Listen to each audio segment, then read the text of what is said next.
제1순환선 구리에서 판교 쪽 토평 부근 갓길에서 사고가 나 뒤로 남양주에서 강일 쪽 이동 부쩍 더뎌졌습니다. KBS 교통정보센터였습니다.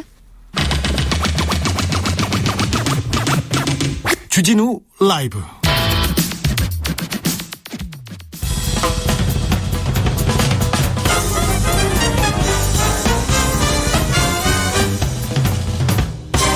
훅 인터뷰. 모두를 위한, 모두를 향한, 모두의 궁금증 훅 인터뷰. 민주당 이재명 후보가 주말에 부산, 울산, 경남 민생 탐방을 다녀왔습니다. 청년의 목소리 듣고 또 듣겠다고 했는데요. 그런데 부산 발언이 화제가 됐습니다. 부산이 재미없잖아. 솔직히 그 뒤에 많은 얘기가 있었는데 일부 언론에서 국민의힘은 일본의 언론과 국민의힘에서 부산 지역 비하라고 비판했어요. 이 발언 어떻게 나온 거지요? 맥락 알아보겠습니다. 현장에서 어떤 얘기 있었는지 현장에 같이 있었던 이소영 선대위 대변인, 안녕하세요. 안녕하세요. 이소영입니다. 네, 부산, 울산, 경남 같이 다녀오셨어요? 버스 타고? 네, 2박 3일 다녀왔습니다. 네. 버스 타고 오래 걸릴 텐데. 그 버스가 이제 매주 타는 민생 버스라고 하는 메타버스인데요. 네. 그게 꼭 이동 수단이라기보다는 안에서 촬영도 하고 토론회도 하고 할 수 있게 특수 설계된 버스거든요. 그래서 네. 계속 그걸 타고 다녔던 건 아니고요. 네. 네. 잘 다녀오셨어요? 민심 어떻습니까? 일단 현장 분위기는 저희가 이번에 부울경을 다녀왔는데 이제 통상적으로는 부울경이 민주당에게는 조금 어려운 지역이고 네. 이제 보수의 심장이라고도 얘기하는 지역이지 않습니까? 네. 근데 그런 것에 비해서 너무너무 현장의 분위기는 뜨거웠고요. 정말 이재명 후보 가는 곳마다 발 디딜 틈이 없었고, 제가 이제 수행을 하고 있어서 같이 이제 모시고 다녔는데 제 발을 한 100번 정도 밟힌 것 같아요. 그런데 네. 의원님 친구분들이나 주변 사람들 이재명 후보 민주당 별로 안 좋아한다, 그런 얘기 앞에서 하잖아요. 그렇죠. 네. 그런데 지역 민심은 나쁘지 않았다. 근데 두 가지를 이제 다 저는 의미 있게 봐야 된다고 생각을 하고요. 네. 실제로 청년 세대를 중심으로 해서 민주당 실망했다, 민주당 못 믿겠다, 이재명 후보도 좀 봐야 되겠다, 이런 민심이 있는 게 분명히 사실이고요. 네. 근데 이제 그런 부분을 가지고 현장에 갔을 때 그런 어떤 걱정, 선입견보다는 이제 이재명 후보를 보는 시민들의 눈빛이 정말 따뜻했고 환호가 굉장히 컸습니다. 아, 그렇습니까? 근데 부산에서는 어떤 얘기를 한 거예요? 왜 부산을 폄하했다 지금 계속 얘기가 나오는데 그때 무슨 얘기가 있었는지 잠깐 듣고 오겠습니다. 균형 발전이 사실 인재 부족 문제도 해결 단초를 만들어주겠죠. 부산 재미없잖아요, 솔직히. 좀 재밌는데 예를 들면 강남 같지가 않은 측면이 있는 거예요. 강남 같지 않다. 이 발언에 대해서 지금 보수 언론과 야당에서는 굉장히 비판 일색인데요. 어떤 맥락에서 나온 거예요? 자, 제가 이거 말씀을 드릴게요. 자. 저는 이재명 후보에 대해서 정당한 비판도 있다고 생각하는데 부당한 비판도 있다고 생각하거든요. 이거 전형적으로 굉장히 부당하고 과도한 비판입니다. 제가 그 자리에 있었고요. 예. 거기는 부산 지역에서 스타트업을 운영하고 있는 기업인들이 모인 자리였어요. 네. 이재명 후보가 일단 얘기를 많이 듣고 싶다고 해서 그 네. 기업인들이 돌아가면서 애로점을 얘기했고, 네. 거의 공통적으로 대부분의 분들이 말씀하신 게 뭐냐면 인재가 다 떠난다, 부산을.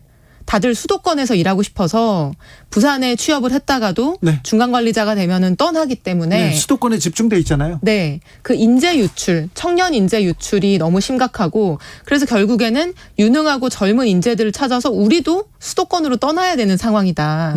이 문제를 해결해 달라는 얘기를 아주 공통적으로 하셨고요. 예. 거기에 대해서 이재명 후보가 당연히 공감을 했죠. 왜냐하면 그거는 부산에 대한 어떤 여러 가지 발전과 문제점을 고민하는 사람들에게는 굉장히 누구나 이 문제는 고민할 수밖에 없는 문제거든요. 네. 청년 인재가 계속 부산에서 떠나는 문제에 대해서. 그래서 그 얘기를 하는 과정에서 실제로 젊은 인재들이 수도권으로 떠나고 있는 상황을 인정하면서, 그럼 그걸 위해서 청년들이 살고 싶어서 모여드는 부산을 만들어야 되는데 지금 현재 현실은 그렇지 않을 수 있으니 그 문제를 해결하기 위해 문화도시를 만들고 하는 다양한 대안들을 언급하신 거예요. 이 전체적인 맥락을 보면 부산의 현재, 그리고 이 문제에 대한 대안, 그리고 앞으로 미래가 어떤 미래여야 되는지에 대해서 굉장히 애정어린 발언을 한 것인데 딱 그 단어, 그 문장만 따가지고 이제 얘기를 하는 것이 저는 너무나 부당하게 느껴지고 심지어 그 자리에 현장 취재 기자가 20분 정도가 계셨어요. 네. 그분들이 대부분 저한테 와서 뭐라고 하셨냐면은 본인은 전혀 그런 이상한 느낌을 전혀 받지 못했다는 거예요. 왜냐하면 그 스타트업 기업인들이 얘기한 것부터 처음부터 끝까지 들었기 때문에 네. 이것을 그분들이 먼저 제기하신 문제에 대해서 공감하고 거기에 대해 대안을 제시하는 과정이었다라는 게 명백했습니다. 제가 볼 때는. 네. 놀라셨구나. 기자들이 어떻게 그 자리에 있는 얘기를 어떻게 기사로 쓰는 거 어떻게 논란이 되고. 그 자리에 기자님들은 이 기사를 거의 나쁘게 쓰지 않으셨고요. 왜냐하면 이해가 다 되니까. 근데 그 전체적인 맥락을 들어보지 않았거나 아니면 의도를 가지고 왜곡한 국민의힘의 박수영 의원과 무슨 뭐 대변인과 이런 분들이 아주 의도적인 저는 편집과 왜곡을 했다고 생각을 하고 그거를 이제 서울에 계신 분들이 많이 기사로 쓰셨죠. 부산은 재미없잖아 솔직히만 딱 따가지고. 네. 전체 발언을 봐야죠. 이거는 정말 좀 부당하지 않습니까? 네. 3287님께서 그런 빌미마저 제공하지 않아야죠 얘기하는데. 그러면 어떡해요. 이게 대화라고 하는 게 사실은 서로 간의 공감과 호응과 주고받는 과정인 건데 네. 어떤 사람이 하는 어떤 발언이라고 하더라도 이런 방식으로 문제 삼기 시작하면 저는 그 프레임에 걸리지 않을 수 없다고 생각합니다. 윤극희님께서 부당한 비판 맞습니다. 서울에 갈 때마다 느낍니다. 정말 인재 유출 거의 초기 상태입니다. 이 얘기를 하십니다. 그리고 심지어는 저는 이거를 국민의힘이 이재명 후보를 비판할 수 없다고 생각합니다. 왜냐하면 지금까지 지난 20년간 부산의 발전에 대해서 굉장히 가장 책임이 있는 정당이에요. 지금 현재도 부산 지역구 의원의 78%가 국민의힘이고 지금 뭐 지난 20년 동안 부산시장 어느 정당이 계속했습니까? 네. 이런 것들을 봤을 때 이런 문제를 뼈아프게 고민을 해야죠. 근데 자신이 책임감을 느껴야 될 문제를 가지고 상대당 후보를 신나게 공격한다? 저는 이게 부끄러움을 모르는 행동이라고 생각해요. 김영현 님도 제가 부산 주민입니다. 기업 자영업자 부산 재미없어요 얘기하는데 아무튼 대변인께서 대선판에 기자들을 보고 크게 놀란 것 같아서 제가 조금. 제가 이번 건은 좀 화가 나서 그렇습니다. 그렇습니까? 네. 부산에서 시민들을 만난 자리에서 이런 얘기도 했어요. 우리가 언론사가 되어야 한다 하면서 이렇게 깨어있는 시민들 SNS 활동 독려한 거 두고 또 국민의힘에서 이거 제2, 제3의 드루킹이다 이렇게 도배하고 있습니다. 요거는 어떻게? 죄송한데 이것도 저는 부당한 비판이라고 생각을 하고요. 예. 선거는 제가 이해하는 범위 내에서는 지지자들 간의 싸움입니다. 그러니까 유권자들이 내가 좋아하는 후보를 위해서 내 주변 사람들을 서로 간에 이제 설득하는 과정이라고 생각을 하거든요. 그러면은 우리가 우리 지지자들한테 주변에 이재명 후보 많이 알려주고 좋은 얘기 많이 홍보해주고 선거운동 해달라 이거 여론조작입니까? 그런 게 아니지 않습니까? 네. 예를 들면은 이번에 지금 방금 말씀하신 그 부산 재미없잖아 발언의 경우에도 기사를 쭉 검색해 보시잖아요. 그럼 국민의힘에서 이거 지역 폄훼다라고 딱 낙인 찍는 앞뒤 맥락 딱 잘라서 그 공격하는 내용은 기사로 정말 많이 났습니다. 네, 많이 났죠. 그런데 아니다. 실제 전후 맥락은 요렇더라라고 전후 맥락까지 보도한 기사는 정말 드물거든요. 예. 그러면 그런 전후 맥락 싹 무시하고 공격하는 그런 얘기들만 퍼지는 상황에서 아니다. 전체적인 맥락은 이런 거였다라고 하는 영상이든 기사든 하는 거를 예컨대 친구한테 알려주고 예컨대 그 앞부분만 알고 있는 사람이 어떤 글을 올렸을 때 댓글로 요런 부분도 있더랍니다. 라는 걸 알려주는 활동들이 당연히 민주사회에서 사람들이 다양한 정보를 균형 있게 접할 수 있는 여러 가지 우리 문화적인 그런 방법적인 부분 중에 하나인 거고 이거를 여론조작이다 이렇게 얘기하는 건 좀 과도한 거죠. 아님 말고 그렇게 또 지나가잖아요. 뭐 그런 거죠. 네. 6690님께서 국어가 쉽고도 어렵습니다. 정치적인 셈법에 따라서 언론이 기사 쓰는 것도 쉽고도 어렵습니다. 참.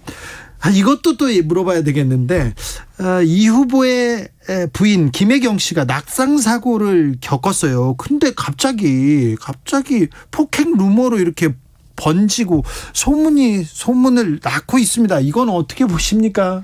그 루머가 정말 작은 근거라도 있으면 모르겠는데 사실 이제 처음에 시작된 게 제가 알고 있기로는 이런 속어를 쓰면 안 되죠. 정보지.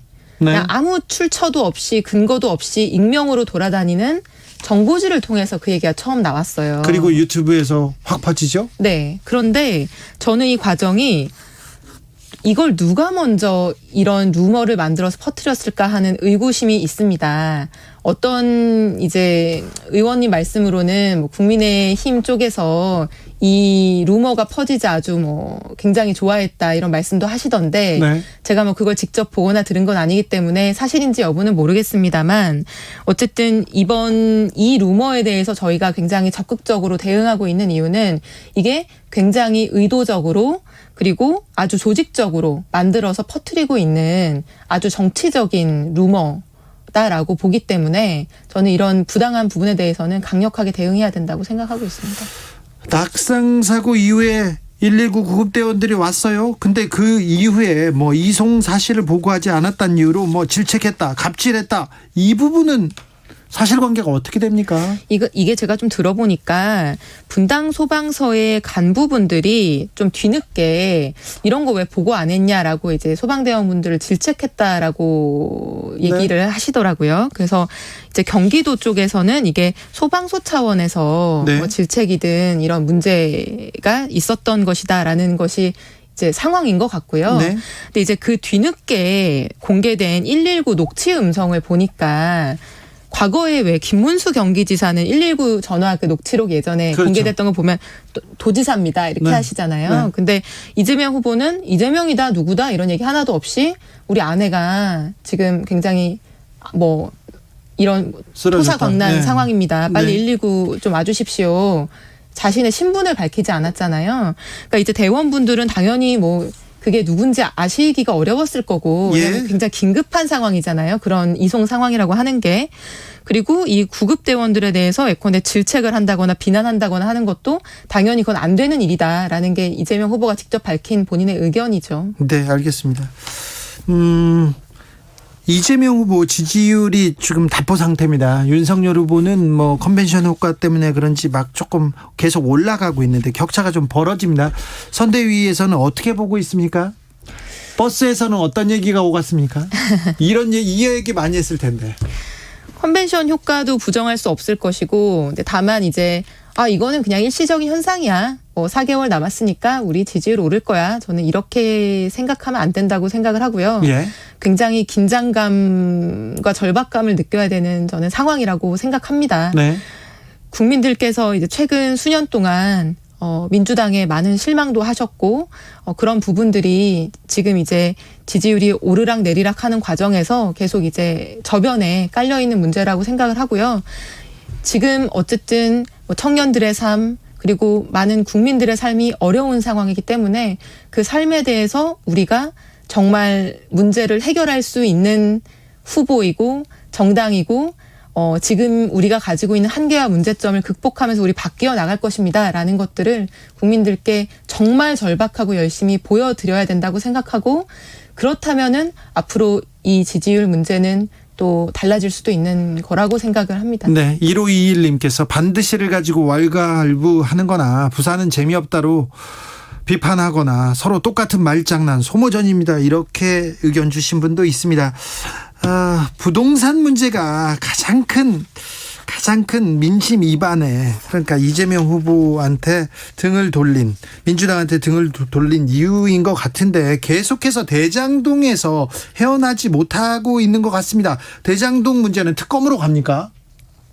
일단 저희 입장은 이런 겁니다. 특검이든 뭐든 국민들이 의혹이 해소 안 된다고 생각하시면 그거는 하는 거예요. 그게 네. 뭐든지 간에. 네. 근데 이제 특검이라고 하는 게 사실은 그 존재 이유 자체가 수사기관이 원래 있죠. 근데 네. 특검이 사실 수사를 더 잘하는 건 아닙니다. 왜냐하면 조직도 더 작고요. 네. 임시 조직이기 때문에. 근데 다만 수사기관의 수사를 신뢰할 수 없는 특별한 사정이 있거나 또는 수사기관의 결과에 대해서 국민들이 신뢰하지 못할 때 어떤 뭐 독립적인 좀 중립적인 이런 새로운 뭐 민간 변호사 출신의 특검을 선임해서 수사를 시키는 거거든요. 네. 그래서 그런 측면에서 봤을 때는 지금 수사기관의 수사를 신뢰할 수 없는 아주 특수한 사유 이런 것들은 뭐 뚜렷하게 우리가 얘기할 수 있는 건 아니지만 수사 결과가 나왔을 때 요 내용, 이 결과를 국민들께 좀 수긍하시기 어렵다. 그러면 저는 특검으로 가야 된다고 생각하고 이재명 후보의 입장도 동일합니다. 비슷하죠.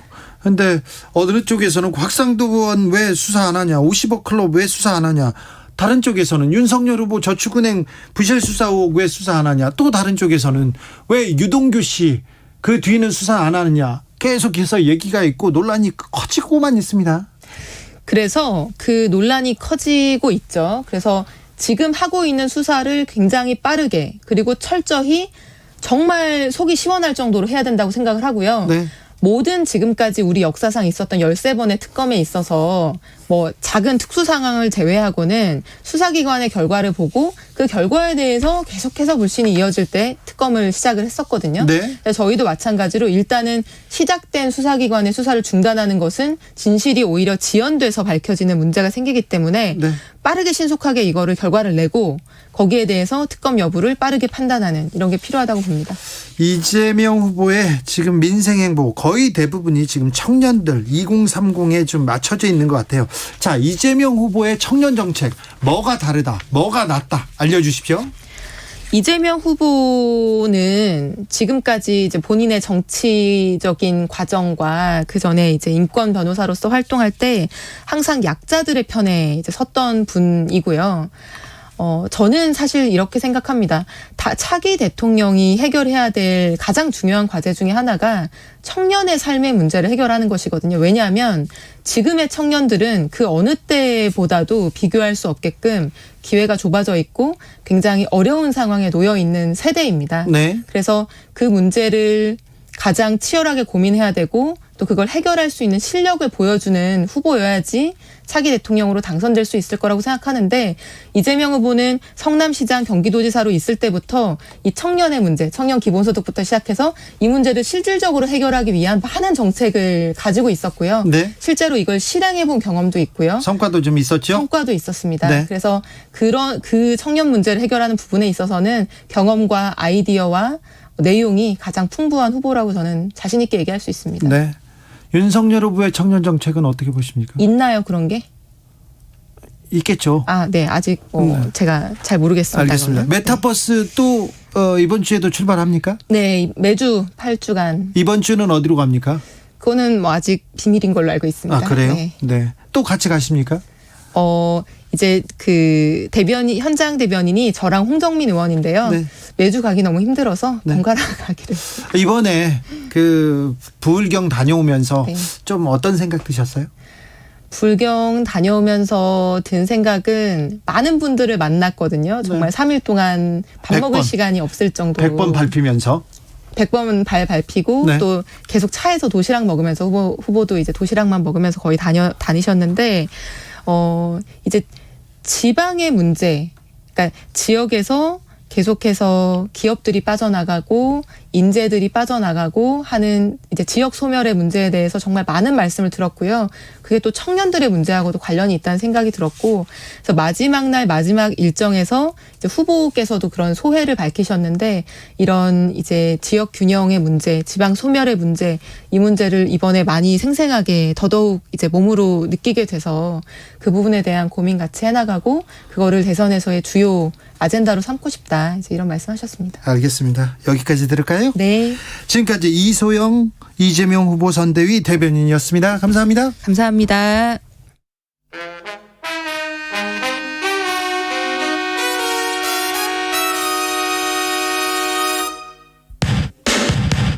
주진우 라이브 돌발 퀴즈.